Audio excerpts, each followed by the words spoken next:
Hi, my name is Jasmine Smith, and this is my icebreaker video. What has been your experience with learning research?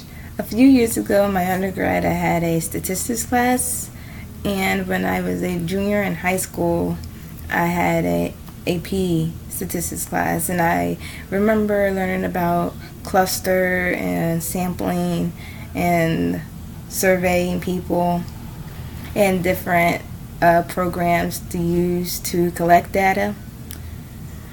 What would make learning research fun for you? I would say watching videos, like fun, entertaining videos, will help me understand this class better. I'm more of a visual learner, so visually seeing something related to the readings really helps me remember more, and it will help me apply it to real life situations. After reviewing the syllabus, what excites you about the course? I'm very excited about the group project.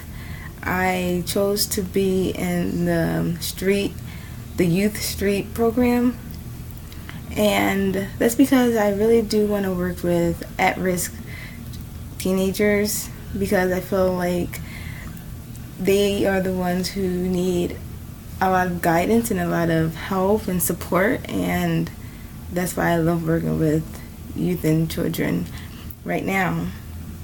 So I just hope that that program will show me how to work with youth in different ways than I know how to work with them now. I just want to learn as much as I can about working with that population, so that when I'm ready to be a social worker, I will have some idea of how to use research to help them better. Thank you.